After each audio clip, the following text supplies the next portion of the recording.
దేవుని పరిశుద్ధ నామానికి మహిమ కలుగును గాక. ఆయన పరిశుద్ధుడు, పరిశుద్ధుడు. ఈ పరిశుద్ధత, పవిత్రత ఎలా వస్తాయి?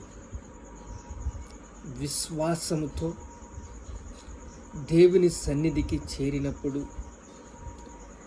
వినుట వలన విశ్వాసము, ఆ విశ్వాసము ద్వారా దేవుని వాగ్దానాన్ని స్వాతంత్రించుకోవాలన్న ఒక ఆర్భాటము, ఎలాగైనా దేవుణ్ణి పొందుకోవాలన్న ఒక ఆరాటము, పట్టుదల, విసగక ప్రార్థన చేయటం, దేవుని వైపు మన హృదయాన్ని తిప్పినప్పుడు అన్ని వాగ్దానాలు స్వాతంత్రించుకోవడానికి సిద్ధంగా ఉన్నారు.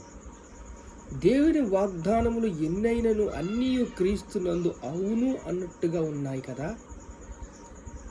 విశ్వాసమునకు కర్తయు దాన్ని కొనసాగించుచున్న యేసు వైపే చూస్తున్నాము కదా. మన హృదయాలు దేవుని వైపే తిప్పుకున్నాము కదా.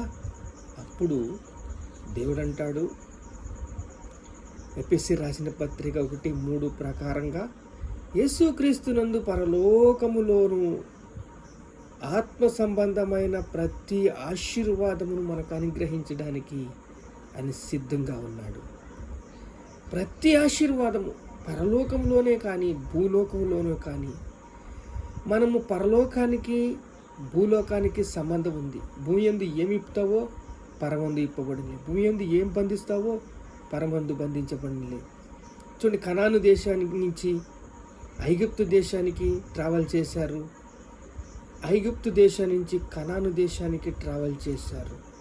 ఇలా ట్రావెల్ చేస్తూలో దేవుడు వాళ్ళ యొక్క హృదయాల్ని చెక్ చేశాడు.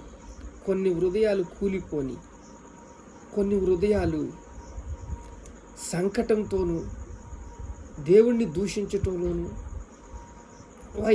వారి యొక్క క్రియలను బట్టి దేవుడు వారిని ఎక్కడికక్కడే అరణ్యంలో రాలిపోతుంది చూస్తాం. కానీ దేవుని పట్టుకున్న కాలేబు, యోషువ, యోసేపు, యాకోబు వీళ్ళందరూ కూడా విశ్వాస వీరులుగా నిలబడ్డారు. దేవుడంటే అధికమైన ప్రేమ. బలహీనతలు అందరికీ ఉంటాయి, కానీ